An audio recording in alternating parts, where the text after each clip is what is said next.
अस्सलाम वालेकुम student.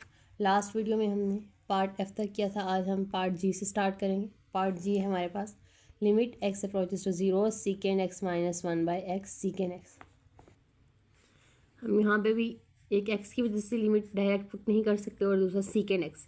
सीकेंड convert हो जाता है यानी सीकेंड रेसिप्रोकल है हमारे पास वन बाई कॉस का। तो हम जहाँ जहाँ सीकेंड है वहाँ पे वन बाई कॉस पुट करते जाएंगे। इस सीकेंड की जगह वन बाई कॉस पुट किया, -1 as it is, X as it is, second X की जगह वन बाई कॉस। अब अगर यहाँ पे देखें तो एलसीएम लेंगे, ये माइनस है, हमने एलसीएम लिया, cos x LCM 1 minus cos x, ये और फिर एक्स बाई कॉस एक्स के बाद ये कॉस एक्स और ये कॉस एक्स इजली कटिंग हो सकती है, इनके दरमियान हमने कट कर दिया। अब भी हम लिमिट डायरेक्ट पुट नहीं कर सकते क्योंकि है हमारे पास 1 minus cos x by x. यहाँ पे ज़ीरो पुट करेंगे अनडिफाइंड आंसर आएगा, इसलिए इसके अनडिफिनेशन को ख़त्म करने के लिए हमने किया कि multiply and divide by 1 plus cos x, यानी हमने इधर मल्टीप्लाई इससे भी करना है और इससे भी मल्टीप्लाई करना है। हमने 1 प्लस कॉस एक्स को इससे मल्टीप्लाई किया दोनों से, ये हमारे पास फार्मूला बन गया a minus B into A plus B. तो हमारे पास आ जाएगा 1 माइनस कॉस स्क्वेयर एक्स, ये एक्स और 1 plus cos X as it is. अब हमें पता है हमारे पास आइडेंटिटी है जो है sine square X plus cos square X equal to 1। यहाँ से हम कॉस इधर लेंगे, 1 माइनस कॉस स्क्वेयर एक्स हमारे पास साइन स्क्वेयर एक्स के इक्वल होते हैं, sign square x by cos x into 1 plus cos x. यहाँ पे हमारे पास साइन स्क्वेयर एक्स था तो हम इसको ब्रेक करके लिख सकते हैं क्योंकि हमने ये पढ़ा हुआ है कि limit x approaches to zero sine X by X, यानी यहाँ पे जो एंगल है वो हो यहाँ पे और यहाँ पे साइन हो तो ये 1 के इक्वल होता है। तो ये डायरेक्टली 1 के इक्वल आ जाएगा, यहाँ से एक्स ख़त्म तो नहीं हो सकता, तो अगर एक्स ख़त्म नहीं होगा तो ज़ीरो आता रहेगा, तो ज़ीरो आता रहेगा तो अनडिफाइंड आंसर आता रहेगा। इसलिए मल्टीप्लिकेशन के साइन के ज़रिए हमने इनको ब्रेक कर लिमिट सेपरेट हो जाएगी, इस वाली टर्म पे सेपरेट, इस वाली टर्म पे सेपरेट। इसकी जगह 1 आ गया, यहाँ पे पुट करेंगे लिमिट, यहाँ पे कोई ज़ीरो नहीं आएगा, कॉस एक्स इक्वल टू 1 के होता है और साइन एक्स ज़ीरो होता है, लेकिन न्यूमिनेटर में ज़ीरो आए तो अनडिफाइंड आंसर नहीं होता। तो हमने साइन ज़ीरो आया, आंसर तो ज़ीरो आया लेकिन डिनोमिनेटर की वजह से आंसर ज़ीरो नहीं आया, इसका मतलब है क्वेश्चन डिफाइन है, अनडिफाइन नहीं है। अगर डिनोमिनेटर की वजह से आंसर ज़ीरो आता तो नेक्स्ट हमारे पास क्वेश्चन नंबर 1 का ही एज पार्ट है, लास्ट पार्ट जो है limit x approaches to zero sine square 7x by 7x। अब यहाँ भी स्क्वेयर है, हम इसको ब्रेक करके लिख सकते हैं, यानी एक साइन 7x अलग से और मल्टीप्लिकेशन के साथ साइन 7x। अब ये हम क्यों कर रहे हैं, क्योंकि एंगल और डिनोमिनेटर में जो वैल्यू वो सेम हो, यहाँ पे साइन हो, तो ये हमारे पास फॉर्मूला बन जाता है जो होता है 1 के इक्वल, यानी लिमिट एक्स अप्रोचेस जो साइन यहाँ पे जो एंगल वहाँ पे यहाँ पे भी वो, तो वो 1 के इक्वल होगा। अब साइन 7x इन दोनों पे अलग अलग लिमिट अप्लाई कर देंगे, यहाँ पे लिमिट अप्लाई की, यहाँ पे भी ये 1 के इक्वल डायरेक्ट आ गया, और यहाँ पे जब पुट करेंगे साइन 7x 0 के इक्वल आ जाएगा, यानी साइन 0 0 होता है। अब यहाँ भी आंसर 0 है लेकिन ये अनडिफाइन नहीं है क्योंकि डिनोमिनेटर की वजह से आंसर 0 नहीं है बल्कि न्यूमिनेटर की वजह से आया, तो ये डिफाइन क्वेश्चन है। एक्सरसाइज 2.3 का क्वेश्चन नंबर 2 है हमारे पास, use algebra and rules of limit to evaluate the following limits. हमारे पास है limit x approaches to 4 minus 6 by x minus 4 का होल। यहाँ पे अगर हम लिमिट डायरेक्ट पुट करेंगे फिर से हमारे पास 0 आ जाएगा, अनडिफाइंड आंसर में चला जाएगा, तो इसलिए हम इसको पहले सॉल्व कर लेते हैं। सॉल्व करेंगे, ये हमारे पास a माइनस वी का होल स्क्वायर का फॉर्मूला बन रहा है, तो हम खोलेंगे A square plus B square minus 2ab। हमारे पास ये ओपन हो गया फॉर्मूला। अब लिमिट पुट करेंगे तो ये लिमिट यहाँ से ख़त्म हो जाएगी, यानी -6 एज इट इज़, एक्स जहाँ जहाँ है वहाँ पे 4, फिर 4 4 ज़ा 16 16 और -8 4 ज़ा 32, ये कटिंग हो जाएगी 32। फिर डिनोमिनेटर में 0 आ रहा है तो यहाँ पे 0 तो यानी डज नॉट एग्जिस्ट, यानी हमने इसको सॉल्व करके यानी इसको सिंप्लीफाई करके फिर भी लिमिट पुट की, फिर भी ये इसका आंसर डिनोमिनेटर की वजह से 0 ही आए, यानी अगर हम यहाँ पे डायरेक्ट 0 पुट करें फिर भी आंसर अनडिफाइन आएगा, सॉल्व करके फिर भी 0 पुट करें फिर भी आंसर अनडिफाइन आएगा। इसका बी पार्ट है हमारे पास, limit x approaches to 0 1 by x plus 3 minus 1 by 3 by whole by x. इसमें भी लिमिट हम डायरेक्ट पुट नहीं कर सकते, एक्स है 0 आ जाएगा, अनडिफाइन में चला जाएगा। ज़रूरी नहीं कि पार्ट ए की तरह हर क्वेश्चन अनडिफाइन में जाए, बाकी सारे डिफाइन में जाते हैं अगर हम उसको सॉल्व करें।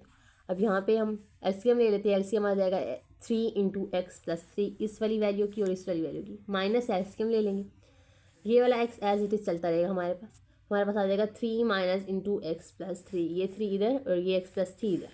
अब 3 plus minus minus x plus minus minus 3 से कट गया, और यहाँ पे 3x इंटू एक्स प्लस 3, ये 3 इंटू एक्स प्लस 3 है, और ये x ऊपर जाके मल्टीप्लाई हो जाएगा, तो यहाँ पे आ जाएगा 3x इंटू एक्स प्लस 3। अब हमारे पास बचा minus x by 3x into x plus 3, x से कैंसिल हो जाएगा, यहाँ पे बचेगा -1/3 इंटू एक्स प्लस 3। अब हम डायरेक्ट लिमिट पुट कर सकते हैं, लिमिट पुट करेंगे ये ख़त्म हो जाएगा -1, जहाँ जहाँ एक्स है एक ही एक्स है, यहाँ पे हम लिमिट पुट करेंगे हमारे पास आ जाएगा -1/9, यानी डिफाइन आंसर। अगर हम यहाँ पे डायरेक्ट पुट कर देते अनडिफाइन में आंसर आ जाता, तो हमने इसको सॉल्व किया पहले, तो हमारे पास आया -1/9, जो कि डिफाइन आंसर है। Limit does exist. Part C है हमारे पास, limit x approaches to 5 √x minus √5/x-5। इसमें हमने एक क्वेश्चन नंबर 1 में भी एक पार्ट था जिसमें इसी तरह हमने रेशनलाइजेशन से किया था, क्योंकि अंडर रूट की वजह से यहाँ पे भी रेशनलाइजेशन करेंगे, लेकिन न्यूमिनेटर के साथ रेशनलाइजेशन करेंगे, यानी हम करेंगे multiply and divide by √x plus √5।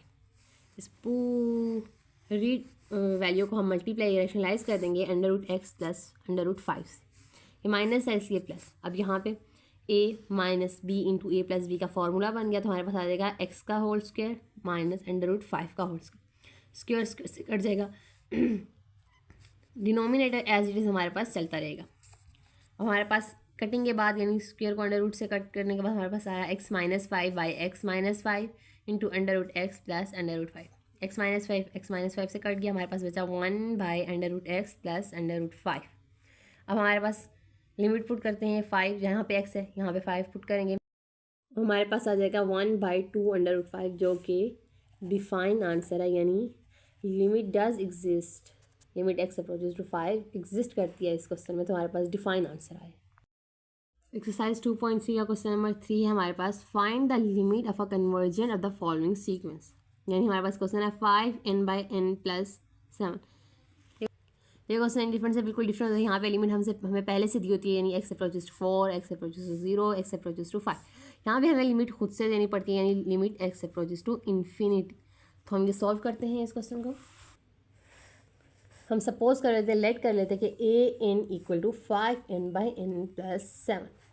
यहाँ पे limit n approaches to infinity हो जाएगा, यहाँ पे भी दोनों साइड पे limit n approaches to infinity आ जाएगा हमारे पास। अब 5n/n + 7, अब इन्फिनिटी पुट करेंगे तो मल्टीप्लाई में 0, यहाँ 7 + इन्फिनिटी इस तरह आ जाएगा, तो हम इसको n को पहले ख़त्म करते हैं, यानी अगर n डिवाइड में है तो यहाँ पे 0 आ जाएगा, तो इस तरह क्वेश्चन पे असर नहीं पड़ेगा। अब देख, multiply n divide each term by n, यानी ये साइड एज इट इज़, यहाँ पे आएगा limit n approaches to infinity.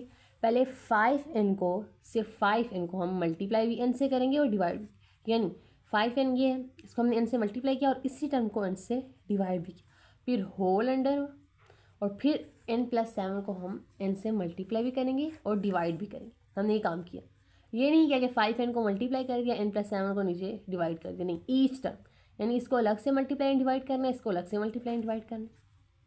ये n से ख़त्म हो गया, कट गया, हमारे पास बचा limit n approaches to infinity. ये n जो हमने मल्टीप्लाई किया था 5, और n इंटू ये जो डिवाइड में n है, ये हम अगर ब्रेक करके लिख देंगे, यानी n/n + 7/n, बात एक ही रहेगी, एलसीएम के बाद यही हमारे पास आना है, तो ये n से कैंसिल हो जाएगा, प्लस 7/n हमारे पास आ जाएगा limit n approaches to infinity n 5 divide by n into 1 + 7/n, ये 1 आया, n से कैंसिल हो गया, प्लस 7/n। अब जो हमारे पास न्यूमिनेटर में n था और डिनोमिनेटर में, वो हम इजीली कैंसिल कर सकते हैं, हमारे पास कैंसिल हो गया। हमारे पास जो रह गया वो है limit n approaches to infinity, 5 के साथ n ख़त्म हो गया बिल्कुल, और इंटू 1 + 7/n। अब हम लिमिट डायरेक्टली पुट कर सकते हैं, लिमिट पुट करते हैं 5 × 1 + 7/∞। कोई भी नंबर हो और इन्फिनिटी हो वो इक्वल होता है 0 के, तो 7/∞ 0 के इक्वल 5 आंसर आ गया, यानी कि hence the sequence is converging. तो हमारे पास डिफाइन आंसर है, तो जो सीक्वेंस हमें दिया गया था क्वेश्चन में वो कन्वर्जिंग है। पार्ट बी है हमारे पास, 4 - 7n/8 + n, same as it is उसी तरह करेंगे। लेट कर लेते हैं an को हम 4 - 7n/8 + n के, फिर लिमिट कर लेते हैं n अप्रोचेस टू इन्फिनिटी दोनों साइड्स पे। फिर हम वही काम करेंगे, multiply and divide each term by n, यानी ईच टर्म, इसको अलग से मल्टीप्लाई एंड डिवाइड करना है, इसको अलग से मल्टीप्लाई एंड डिवाइड करना है। मल्टीप्लाई एंड डिवाइड करते हैं, यानी ये टर्म एज इट इज़, ये भी एज इट इज़ आ जाएगा n into 4 minus 7n by n। इससे हमने ईच टर्म को करना है तो एक टर्म को हमने मल्टीप्लाई डिवाइड n से कर दिया, होल अंडर, और फिर आ जाएगा दोनों n, यानी मल्टीप्लाई और डिवाइड दूसरी टर्म को भी हमने डिनोमिनेटर को भी कर दिया। उसी तरह इसको ब्रेक कर लेते हैं एलसीएम को, हमारे पास आ जाएगा ये n as it is 4 by n minus 7n by n, ये हो गया कैंसिल। हमारे पास बचा n into 4 by n minus 7। यहाँ भी एलसीएम को ब्रेक कर लेते हैं, एलसीएम ब्रेक करेंगे, हमारे पास आ जाएगा ये एज इट इज़ जो मल्टीप्लाई किया था डिवीजन में जो था उसको एलसीएम ब्रेक कर लिया तो हमारे पास आ गया 8 plus n by n। n से कैंसिल, हमारे पास बचा n into 8 by n plus 1।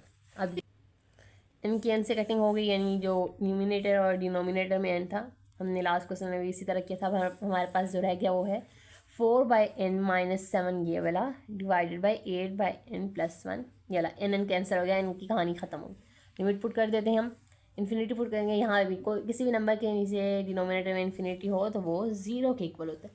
0 minus 7, यहाँ भी 0 प्लस 1, तो हमारे पास आ जाएगा -7। Hence the sequence is converging, यहाँ पे हम लिख देंगे hence the sequence is converging. C part है हमारे पास -1 इंटू n बाय n का स्क्वायर, n हमारे पास होल पावर में आया हुआ है। ये क्वेश्चन सॉल्व नहीं होता, बल्कि इसके लिए अलग से हमें एग्जांपल्स में एक एग्जांपल दी हुई है इसी तरह, जिसको उन्होंने डिफ़ाइन किया कि ये सॉल्व क्यों नहीं होता।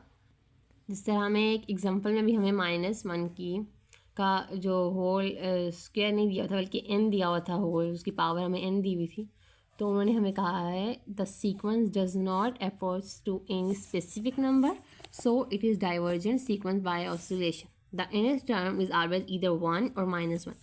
It is 1 when n is even and -1 when n is odd. यानी वहाँ पे हमारे डिनोमिनेटर में n का स्क्वायर दिया हुआ है, उससे फ़र्क नहीं पड़ता। -1 की होल जब n हो तो हम इन्फिनिटी डाइवर्जेंट हमें हमेशा फाइंड करना है कि सीक्वेंस कन्वर्जेंट है या नहीं, लेकिन इस तरह का हमेशा डाइवर्जेंट होता है सीक्वेंस। अगर वो 1 है और -1 है, n टर्म हमारे पास हमेशा 1 या -1 होती है। अगर वो सिर्फ 1 है तो n इवन होगा, अगर -1 है तो n ऑड में चला जाएगा। तो उस क्वेश्चन के नीचे हम ये डेफिनेशन लिख सकते हैं कि ये सीक्वेंस डाइवर्जेंट है, और अगर 1 है तो इवन है और -1 है तो ऑड।